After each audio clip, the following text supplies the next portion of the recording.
Powered by Riverside FM.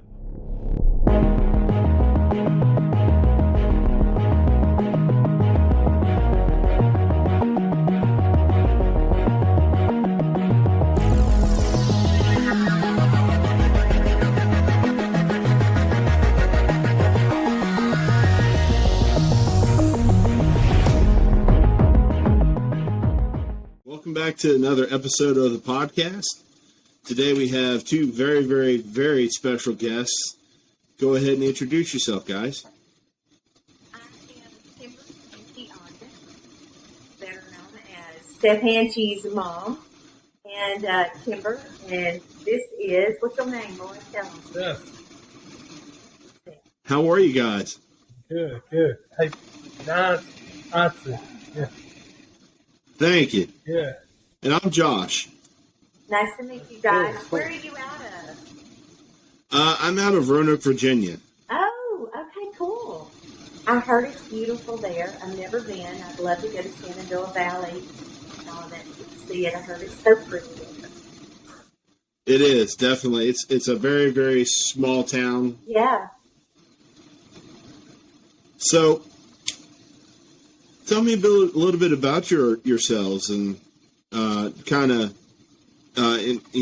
get our followers up to date on how everything's going. Okay. Well, I'm Steph's advocate. Steph, you want me to give a little bit of background, Josh? Of what? Sure, absolutely. Okay. So, Steph had graduated at the age of 15. He was in college to be a nurse at the age of 17 years old. Full-time youth pastor. Brilliant. Walked around with a dictionary in his back pocket at the age of 8. Trying to impress everybody and wow us with his vocabulary skills. But on September 28, 2011, we're coming up on the 11th year anniversary. We celebrate that because it's his rebirth day, we call it. We're excited because I just finished Seth's book called Push Through It. It's part of his mantra, which is quitting lasts forever, pain lasts for a moment, so push through it. That was actually his mantra even before he got ran over. So Seth was training for a triathlon, and he was on a 60-mile bicycle ride. His goal was to do the Ironman, and he had just come in from college that day, got on his bike, went for a ride, had all of his gear on and doing all the right things, and he was struck from behind by an 81-year-old woman in a van. He did not brake till she hit him. It was clear visibility, so there was no issues. It just was someone who did not need to be driving, really. It threw him 160 plus feet. He landed on the highway. He died at the scene twice. They airlifted him to a trauma center a little over an hour away, and that's where they removed the left side of his skull to accommodate the swelling of his brain. He was in a coma. They did not expect him to live through the night, and I don't know if I mentioned he died at the scene twice. And so when he woke up from the coma 10 days later, they told us that he would be in a perpetual state of vegetation. He'd be vegetated. He'd never know anything, never know who he was, who we were, nothing. And wouldn't know how to do anything and have no memories. And that's just part of the list. It was a really long list of what he'd never do again. And so I had never had anyone in my family that even had disability. So it was being thrown into the middle of the ocean and having to learn to navigate. Well, 10 days later, Seth came out of that coma. They told us we needed to institutionalize him, that we were not capable medically to take care of him. And the amazing thing is, they did tell us, by the way, that he would never get better. And refused to believe that. I said, I've changed his diapers before. If that's my purpose in life, then I'll just change his diapers again at the age of 17. Well, they sent him from there to New Orleans Children's Hospital. And it was in that hospital that they were 3 months later able to get him up on his feet and get him to take his first step. He was still hemiparalysis, which is half of your body paralyzed. The left side of your brain controls the right side. right side controls the left. So he was still paralyzed, and they were able to get him to take some steps assisted, and they sent him home 5 months later in a wheelchair and a diaper. He could not still get up out of the bed by himself, walk unassisted, anything like that. And he had acquired apraxia and aphasia. So broca aphasia, which affects the speech. It's where your mind it knows what it wants to do. It cannot execute the movement. So it's like your wires are cut, basically. And so a lot of people ask, Seth is 28, and they ask, is he all there? And yeah, he's pretty darn smart, smarter than a lot of people I know that don't have a brain injury. But he did have to relearn to do literally everything. And from the smallest thing, brushing his teeth, all of that. So I say that to our message for Team Seth is whatever your pain is, whatever happens to you, we have things that happen that we didn't plan for, but whatever happens, that you can push through it, like Seth's mantra says, like the name of the book is. You can push through it, and you can take your pain. And when you're able to bring healing to someone else by giving what you need, it is the most empowering feeling to know that pain was not wasted. Because a lot of people get stuck at that why, and they don't know how to move forward. They get bitter, angry, throw in the towel, give up on life. But as long as you're breathing, there's still life to live. Yeah, and I've watched as many of your videos as I possibly could. And my wife and I were watching your YouTube channel last night, and to see what you've gone through to where you are now, I mean, that's definitely an inspiration to a lot of people, myself included. It makes you think that you think you have it bad, but there are other people that are struggling with a lot more than you realize. Yeah, thank you. I'm glad you guys are supporting us and joining the Team Seth journey. So thank you. Thank you for your words of encouragement.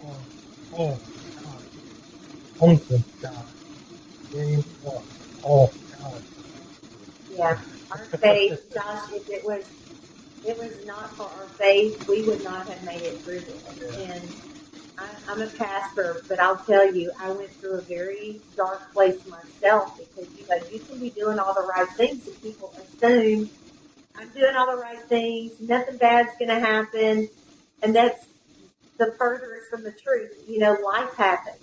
Yeah. And whether you're doing the right thing or the wrong thing, if you're doing the wrong thing, you're setting yourself up for, something stupid happening. But when you're doing the right things and something hits you out of nowhere and it just throws the trajectory of your life into a completely different direction than you had planned out, you did the ABCs. He was in school, like I said, in college to be a nurse. His dream was to take ministry with him and get to travel all over the world and get it paid for by being a travel nurse, him and his sister, Sierra. And that dream did not come true. And so a lot of people just kind of go, okay, well, I failed my class in college. I'm not going to be able to be a doctor. I didn't get accepted. I didn't get accepted in law school, or I just failed kinesiology altogether, or whatever they're in.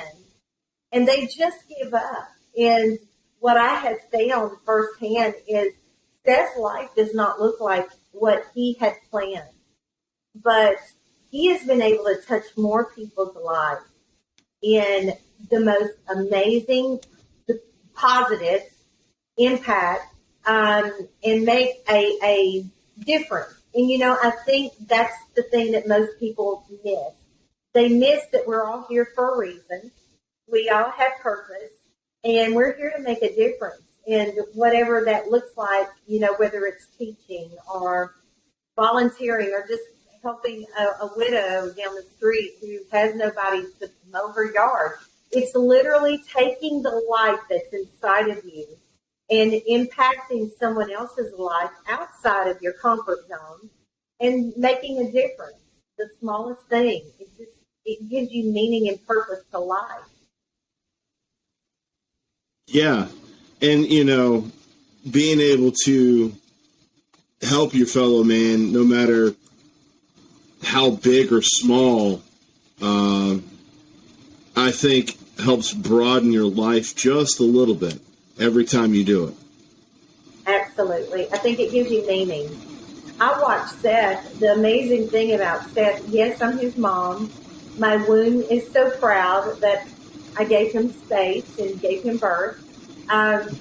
Gave birth to him. But I will say this.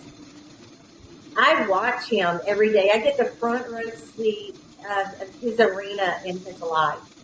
And I see the days that he really struggles. And a brain injury is really hard. I mean, you add to it the communication issues. And Seth, one of the things he told me, there's two things that really bothered him the most. And a lot of people ask that question. But one of the things that bothers him the most is people assume he's not all there because of the communication deficit. The second thing is, he used to be this really deep, introspective, deep thought, loved to have these really deep, logical conversations, like philosophy and all of this stuff, And so he said that he misses having the depth of conversation because in his mind, he said he's saying it. Like he will hear other people, us, or other people sitting around talking about, these really deep concepts and thoughts. And the most frustrating thing, and he's told us it feels like he's a ghost.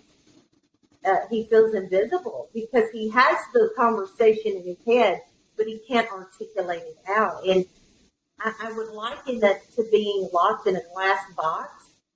Like, hey, can anybody hear me? I'm over here. I'm saying all of this stuff. And boy, I'm really intellectual and it's really deep thoughts. I wish you could hear it. But no one hears it. So he has to keep that inside himself. And but I've watched this kid go through dark places. And I talk really transparently about that in the book. But he's also gone to places that bring him through that. And one of those was when he died, he walked to Christ. And it was a beautiful, I talk about that in the book, that, God gave me the same vision that night. And I had no idea that that's where Seth truly was. I thought it was God giving me peace about the situation with the vision that he gave me. But later, when Seth came home and was able, many, many months later, to articulate somewhat, and we were good at his charades, I'll say it that way. He was able to explain to us that when he died, he literally walked to Christ. And Christ told him to come back, that he had a great purpose yet to fulfill. And that's the same thing that I saw. And then there's a whole lot more detail to that. But it's an amazing story. And he inspires me because I would have already given up. I would have been like, y'all just put me in the closet, leave me alone, shut the door, and let me die. And Seth is not like that. He powers through. And that's the amazing thing that I think that once I came across your Instagram page, I started trying to go through as much content as I could possibly consume. And you could see the progress from where Seth was after the accident to where he is now. And, I watched a video last night of him going to Walmart and buying groceries and cooking. And it's just like, that makes you think that you can do anything that you want to. Just takes a lot of heart and a lot of hard work. And not quitting. That there's a silly saying, we used to say it when we were kids, at first you don't succeed, try and try and try and try again, right? But a lot of times we get so disheartened because we try and then we go, well, we tried. But the truth is, and I draw so much of what brings me through and what has gotten Seth even through is the Word of God is so relevant because, like, when you think about it, he says, okay, you knock and you keep knocking. The persistence, endurance. He talks about that constantly, about just enduring. Just keep on. Don't quit on your worst day because you will get through whatever it is you feel like you're going to die in the middle of if you just keep moving. And I think that's been Seth's philosophy from the get-go is, I said this yesterday, Martin Luther King Jr. has a quote, and he's got many, but one of my favorites is something that I thought about with Seth, and I've posted it so many times through the years, and that is, if you can't fly, then run. If you can't run, then walk. If you can't walk, crawl, but by all means, just keep moving forward. And this dude right here, that should be tattooed on his heart because his spirit is like a lion. He just keeps going. He's like the ever-ready bunny. I think, okay, this is it. It's another setback. It's another disappointment. It's another, my life, okay, I had it figured out. And, when he was told he couldn't power lift anymore, Josh, he just took it into a different direction and was going into the Paralympics. And they noticed, that he had this leaking of the brain fluid again. And they were like, stop. You can't do anything. You can't pick up anything heavier than a milk jug. Well, that's a power lifter. And that became his new identity. So to see that, that even that, like it's been multiple setbacks, and he just keeps on moving forward. Yeah, and it's like you said, but through the darkest days, there's always light at the end. You'll end up where you want to be. Yeah.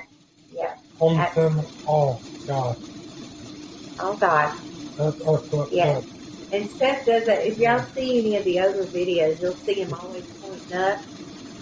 When he won the gold, when he was competing, he's always pointing up. And he does that. He points and looks up, and he does that because he knows our strength comes from God. He got up off that road only by the grace of God.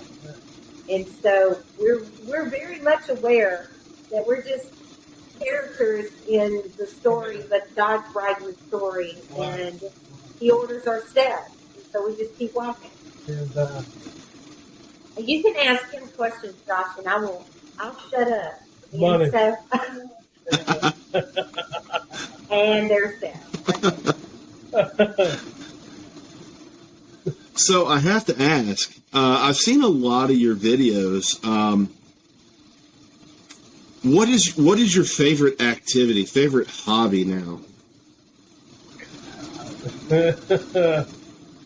I know it's hard to choose.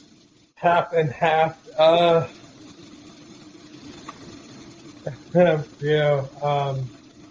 Two. Gym. Yeah, he's looking in the field. Yeah, and walk. A lot. So this is Forrest Gump's love child. Okay? He didn't get the walk from me. It's funny. I preached yesterday. I was talking about the title was Keep on Running.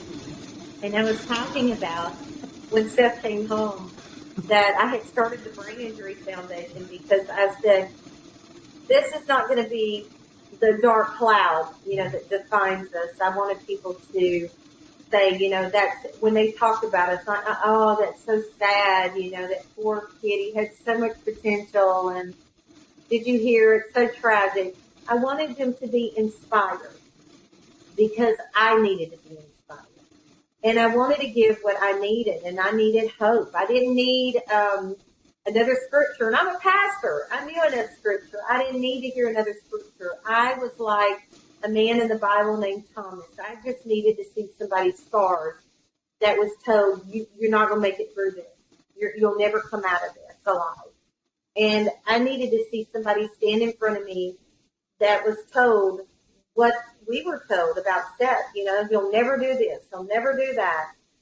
And they can stand in front of me and say, the doctor told me the same thing, but look at me. I just ran a 5K. well, or whatever it is. I became a power lifter and I was paralyzed on the right side. I went back to school because he went back to school and got his massage therapy degree. So I saw that. yeah. So that's why I started the Brain Injury Foundation to give hope. And the amazing thing is, I told him, I'll never forget, I was like, I had never ran a 5K. I know I look like I'm in such good shape and I'm such an exercise enthusiast, but I'm not. And never have been at that. But it was so funny because Seth was in a wheelchair and he had a brace on the right hand, brace on the right leg. And I was like, we're going to do, he came home 2 days before his 18th birthday. I said, a year from now is, you're going to be 19. I'm scheduling a 5K and we're going to run it. If I have to push you around the whole track in your wheelchair, we're doing it, but we're running it together. Now, I never trained. I didn't do from the couch to 5K app, nothing like that. But I talked about it yesterday. It was so cool because Seth had just got where he could run, like jog. And his balance was still so bad that there was on this park, we would go out to a park here, and it was this track that went around the little lake they have there, and there was some roots that would be sticking up. And Seth would be so afraid that I was going to step over them and trip because he would trip on something like literally, you know, didn't have to be that tall. He couldn't get his feet up high. And so he'd be so afraid, like, take my arm when we're fixing to go there, like I'm decrepit or something, and help me over to make sure I didn't stumble or fall. And he still could not really articulate well. But one thing he could do, and I watched this kid push through so much hell, fight hell itself to get back the life that he had. And here he is, you know, jogging beside me because I wasn't running, Joshua. That was not my goal. I started out that way, and then I realized, you know what, I'm going to walk a 5K. I ain't going to be running a 5K and dying on the track, people tripping over me. So to keep from being a trip hazard, I decided to walk it, okay? But Seth was beside me, and I would be so tired, and which is really sad. I would be so tired and want to just quit because I'm like, I can't do this. I'm too old for this. You know, wah. And Seth loves to show me my little baby violin when I started. But yeah, wah. I think to say that real good. Wah. So he would come up beside me, though, and he would put his hand on my back. Now, he could only do this. Up. Like, come on. And he couldn't even say, come on, clear. Go. Up. And I knew what it meant. Keep my mind up and focus on God. And with God, I could do all things. And you can't quit when you got somebody who has every reason to quit. Every excuse, nobody would have even looked at him sideways and said, you're such a loser. You know, he would have just tapped out. But he didn't. And so it made me push ahead. I think it's really inspiring when you have somebody in front of you to look at that, like I said, they have every reason to quit, but they just keep on going. And it makes you feel foolish that you're going to be trying to quit when they're not. They just keep pushing through it. Now, I did see, Seth, where you ran, was it a marathon, like a year after the accident? What was that like, that sense of accomplishment? The one you ran with Tommy. What was that called? The Hell, Run Through Hell or something like that? Yeah, the 5K was a year after. Joshua, the one that was actually a half marathon is what it was, I think. Okay. It might have been a whole. But that marathon happened probably about, 4 or 5 years later. 5 years later. Okay. Yeah, Hotter Than Hell, I think it was. Yeah. It was a funny name. It had hell in it, okay? That's all I remember. Yeah. But he did it, and he competed with the man that was training with him at that time, named Tommy, and they ran it. And He still has that medal, one Yeah. more medal to put with all the other ones. But it was definitely a feat. How did that make you feel? Yeah.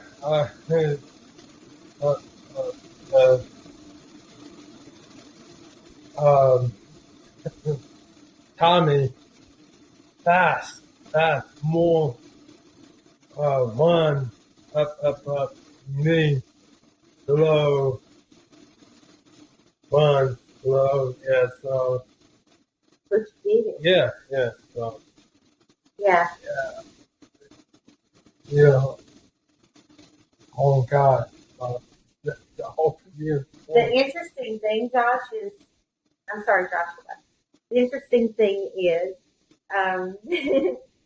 that Seth is helping train a young lady who had a brain injury.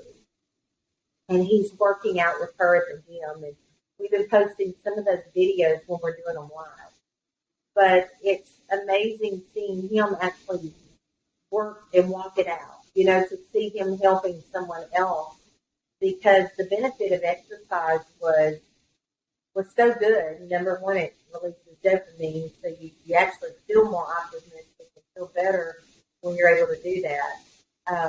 But he recently lost 60 pounds, and he's like below 300. He has not been below 300 in many years. Many years. But he is now below 300 pounds. He's at 295. And he did that by walking, and I'm not talking about walking like I would walk. I'm talking about walking like 3 and 4 hours a day. It's crazy. I don't know how he does it, but people see him walking all over, because we live in a small town, and it's a university town. And we see him, they'll see him walking through town or whatever. And they probably assumed his stroke broke down, but it didn't. He's just walking. He will walk to Walmart. He walks in the rain. He takes all those people that find excuses real easy, feel like really stupid and lazy. I do like that. I do like the optimistic, upbeat, never say no mentality of I'm not going to quit, because you don't see that nowadays. You just don't.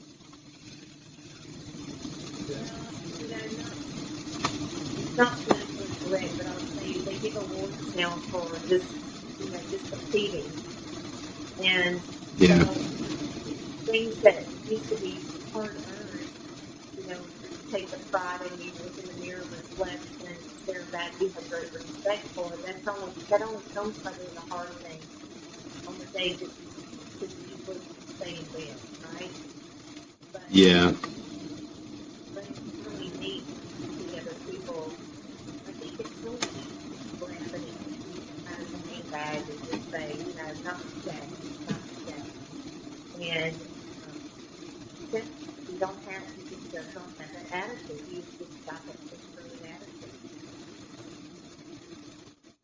Yeah, and the other thing that I found very, very amazing is some of the videos that you guys have on Instagram, where you guys are going in and ordering food and things of that nature, to see how patient people are in a not so patient society. Yeah. Well, here's the behind the scenes. Ready? You get the first one. But the behind the scenes, Joshua, is this. Their attitude always, amazingly, gets really good when they see a camera and we say, hey, we video for TikTok. Is it okay if we video? They might have the worst, because we don't say anything. Rude and hey, oh my God. Oh my God. It's Yeah. fake. Oh my It's God. not fake. There's I will say there are a handful of genuinely that, but most of the people we have to see, if it was just ourselves, we would push through it. But when it is, I'm happy to funky attitude. You know what I'm saying when they deal with him. And most people don't realize that he has trouble communicating. But it's not as many nice people with good attitudes as you think. They become nice and good when a camera is in their face or rolling. But like I said, there are some that are genuinely, they're just nice people. But most people are not like that. They all of a sudden transform, when they see the camera on. And that is very true. I didn't think about that aspect. Yeah. Yeah. It's that you disappeared, Joshua. We can't see you. Oh, I'm sorry. I can still see you. It might just be the maybe the internet or something like that. Yeah. So, can you tell me a little bit about the foundation and how much is Seth involved in that? So we have a 501c3. Like I said, we started the Team Seth Foundation for Traumatic Brain Injury Awareness. That was in 2012 as soon as Seth came home. That's when it started. But what we actually do is we do a lot of things to bring awareness. There's nobody on salary. When the IRS comes and audits your foundation and they tell you have to start taking the money, ma'am, for expenses, you cannot just take in money and then just give it away. You have to do something that shows that you're, a valid business. But that is one of the things that we do is we bring awareness. We have recently started working with the military because they actually have the brain injury, by the way. It's one of the number one injuries that they're coming back from being in, foreign soil or defending our freedom and protecting our coast. They're coming back with a brain injury. It could be from a concussion or anything. And then there's people that have strokes that deal with the apraxia and the aphasia. So, and I've seen many on TikTok, and they even will tag us in those. But the foundation we work really hard to bring awareness to brain injury, and that's one of the things we do. We were being able to send some of the money to help these kids with brain injury, just a little bit of a gift to help, because insurance does not cover. But when I say a smidge, I mean a smidge of what therapy people with brain injury have to deal with. And so they typically go without any therapies at all up to a certain point, So we were gifting them. And then I also started doing caregiver retreats because the caregivers, you can't quit. You can't just clock in and, or call in and say, hey, I'm calling out sick today, or I'm taking a vacation. It just doesn't happen that way. The caregivers have a load on them that nobody knows unless you walk a mile in their shoes. So that's some of the things we do. And then we speak publicly. We speak at the university here where we live at Louisiana Tech. We speak there twice a semester. And we do whatever we can to motivate and inspire and encourage other people to get through whatever it is they're fighting to get through. Very cool. I'm definitely going to have to post all the links for it in the description. But I do have a question for you, Seth. I saw where you ate the ghost pepper pork rinds? How was that? No, Bill. The hot one. Yeah.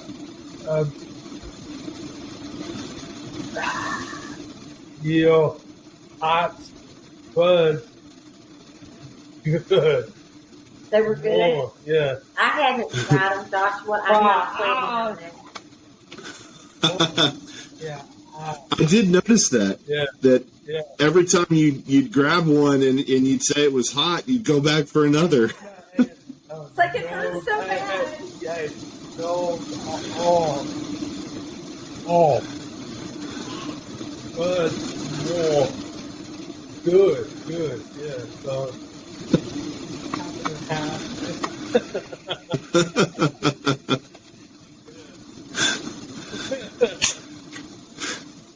I couldn't do that. I,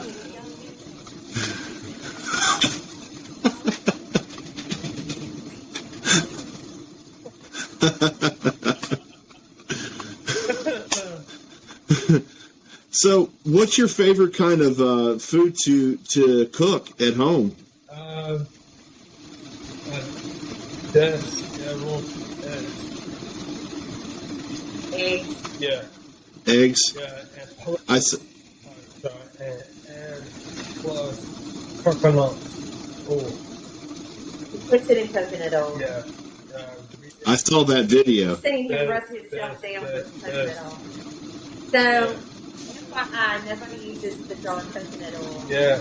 I have my own that I cook with. We do not cook that. It might have body hair in it from his head. Okay. Close. Body. Hey. Hey. Spence news rates. Yeah. Nice. 2. To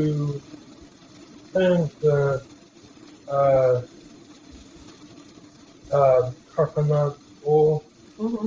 Yeah, 2. Yeah. 2 tablespoons. Yeah. You just eat them.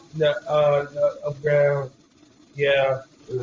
Yeah. Don't lie. Yeah. Don't lie. Nice. Yeah. He does really just like wolf it down. Yeah. It's not bad. Oh. Yeah. It's not bad in oatmeal. Yeah. It's best. Yeah. Best. Good. No. So, coconut and pork. That. He's a gourmet chef. That's what it is. Gourmet. Yeah. So real beautiful. That red. It is. So coconut oil is really, really good for your brain. Yeah. And they have done scientific research that even with Parkinson's, it's helping to repair the brain cells. Yeah. And Really? yeah. Super. And it gives you really good energy. Yeah. And it's really good for you. So he actually has a really good point. And then blueberries are really good. And there's a lot of other things that we have in that book that I talk about. Like I have an ebook list of things that I did to help Seth recover. And so there's a lot of tips in there and stuff. And I'm actually revising that right now. So it can be re-released on Amazon when I release the book. Very cool. Yeah. So, I do have another question for you, Seth. Going through the school to become a massage, is it a massage therapist? Yeah. How was that? Yeah. No. 2 years caught us. Yeah. So. Real long. Real best ever. Yeah. Joshua, I will tell you, this is the thing about school. And I go into detail about it too. But and if I'm shamelessly promoting the book, I am, because there's so many things people ask us that I was like, okay, when I started writing, I was like, what are some things y'all want to know? So the book was written, it's Seth's story, but it's written for the Team Seth fans or family, as we call it. But it's stuff that they specifically said, what about this? What happened then? What about that? Well, with the massage therapy school, one of the things I learned, which was unfortunate, like I said, there was nobody I knew that had a disability. I became an advocate out of necessity and by default.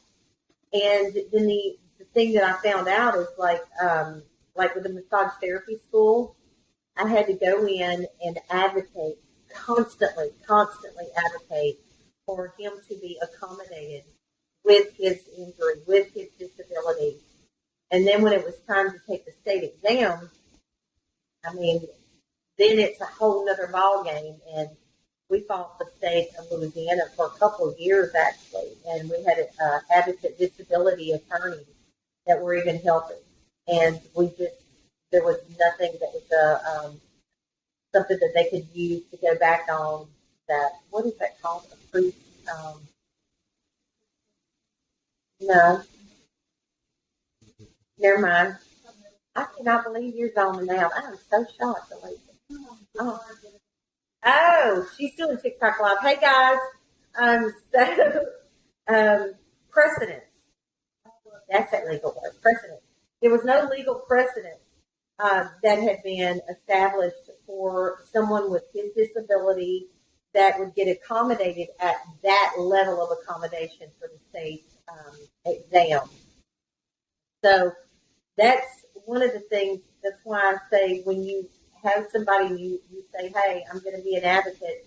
You learn to drive a bulldozer through a lot of brick walls and red tape because, my gosh, there is so much. It's shocking how difficult it is and how easy you could fall through the cracks, I call it, in the system. But for Seth, I've just learned to just keep following up. And Seth used to mock me. He would imitate me because he would show I was smiling, but I would be like telling people off. How are you? Good.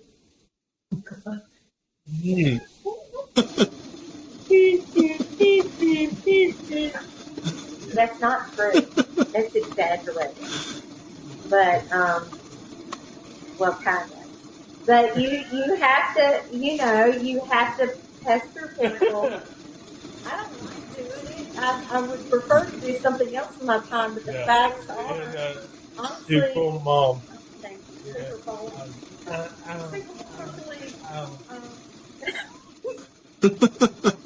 So one of the things you just figure out really quickly is if you forget, people might say with good intention, yeah, we're going to put him on the list. Yeah, it'll be in the mail tomorrow, the papers or whatever.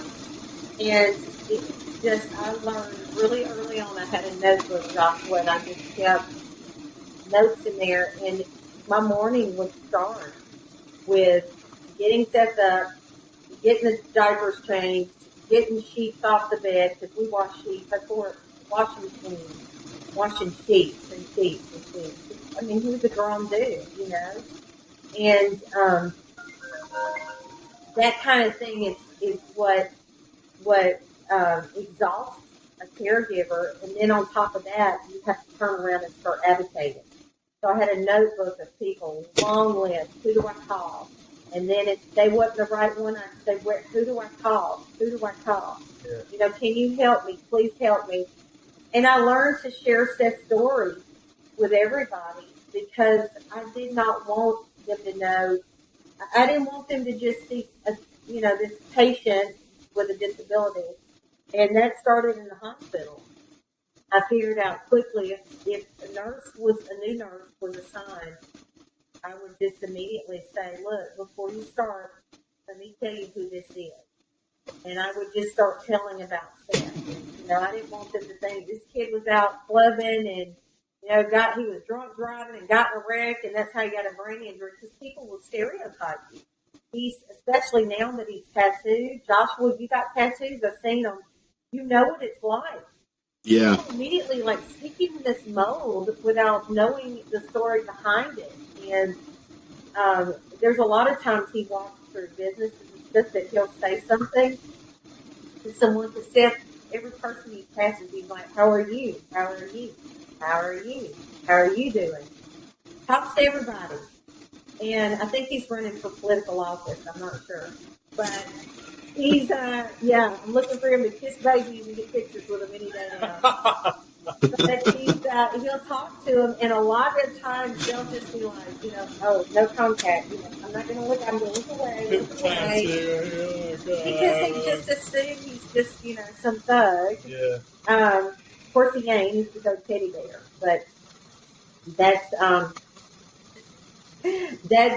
that's mainly one of the things you have to do is you just got to keep pushing or they'll fall through the crack, you know. Oh yeah, yeah. I do have a question about the about your merchandise that you guys are you have up on the website. Who comes up with the designs? Because I like your shirt a lot. Thank you. Are you talking about this shirt? The cross? Yeah. Cross? That's actually part of his tattoo. The interesting story is that was one of Seth's first, it was actually his second tattoo. And it's kind of the same symbols on his bracelet. And it has the mantra. These bracelets, by the way, so 100% of the proceeds, when they do order the bracelets from Team Seth, it goes to the Team Seth Foundation. And anything that you buy, all of that goes to Team Seth Foundation. But we're working on some new designs. We're excited about that. But his tattoo is the inspiration for the logo of Team Seth. And the story behind that is at the age of 16, Seth was a youth pastor, and he told us he wanted this tattoo. And it's the one that's actually on his arm now. It's on Seth. Don't punch me, boy. You're going to be like, you're going to see Jesus another day. Okay. This right here is the actual tattoo that was on his screensaver. He had told us he wanted this tattoo. The only difference is where it says Romans 8:28. You can't see because of all the fur. It's kind of faded looking because of the fur. But his saying is, it's all good. And he actually preached this the night before and talked about the purpose and destiny of God that's inside of you. And then nothing the enemy does can take it away. And then boom, he gets ran over and his speech taken, of all things, right? But the story behind the tattoo is he was still in ICU. And we had just got the phone back from the state trooper. And it was like literally he woke up from the coma right after that. We plugged this up. We just got this really bad report again, which was constant. Be one step forward, 20 backwards all the time. It was so emotional.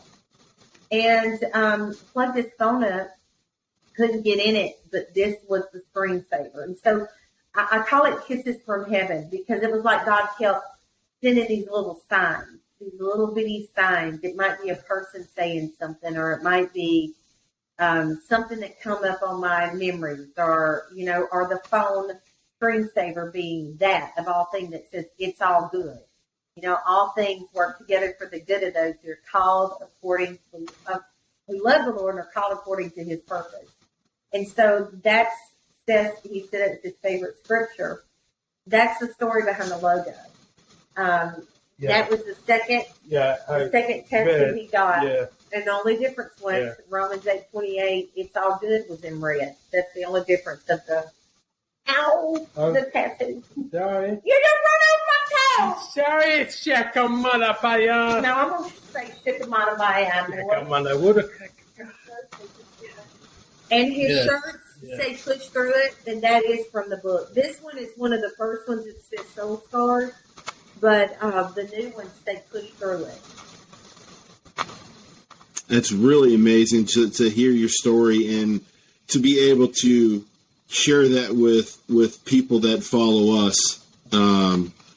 Like I said it earlier, you guys are, you are a huge inspiration to not only myself, but you're also proof that with the will and the drive and the heart and having that faith that you can do anything. Oh, God. Yeah. Oh, God. Seth always points here, and he always says you have to win here first. Yeah. You get up here before you get up, right? It's always a mental. Yeah, it's always a mental struggle first. Yeah. Absolutely. Yeah. Absolutely. Battle is in the mind. Yeah. That was beautiful. Well, I do not need to be chewing gum on a podcast. I apologize. Oh, you're fine. I appreciate everything. You know, I appreciate you guys coming on and sharing the story and talking with me. Yeah. Thank you, Joshua. Thank you for inviting us on. And Absolutely. thank you guys for supporting the Team Seth Foundation, being a part of his journey and being a Team Seth family member. And we appreciate it. We appreciate the continued support, encouragement, and the prayers.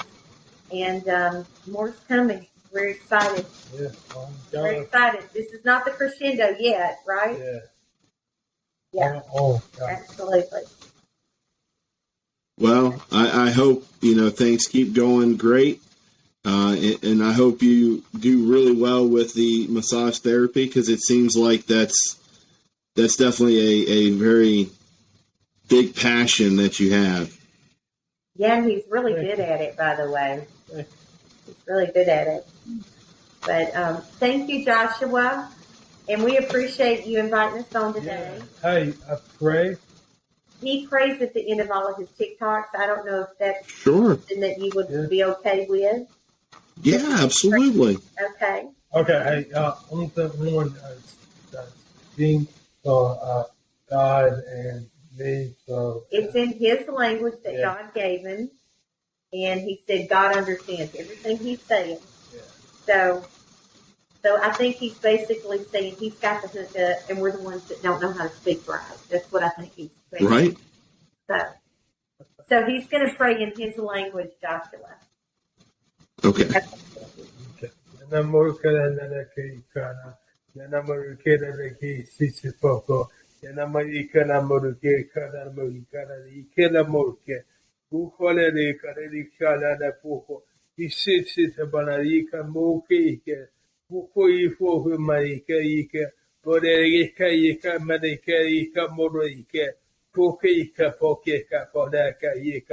Pokoka malayeka le dauro pori ka lerika yika.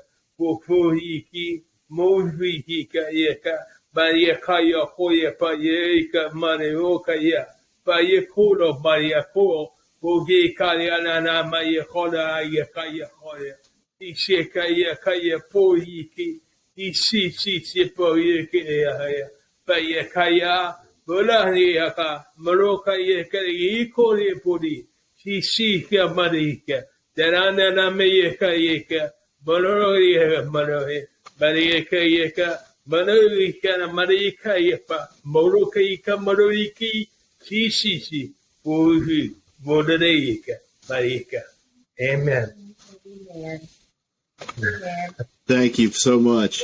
Cool. Hey, And yeah. I love you, brother. same. I just love the enthusiasm when in the drive that you have. It's definitely something everybody can learn something from. Thank you, Joshua. Thank you. Bless You're you. welcome. Bless you. That's our dog that is a talker, and she will not shut up. That's who's been going like grunting and grunting. So that's her. He's like telling Seth, okay, let me get a word in edgewise for a minute, please. So thank you, guys. Well, Bless you, absolutely. Joshua. Thank you. Bless your podcast, too. Thank you so much. Okay. You guys have a great night. Thank Thank you. you. You too. Bye. Thank you. Bye-bye.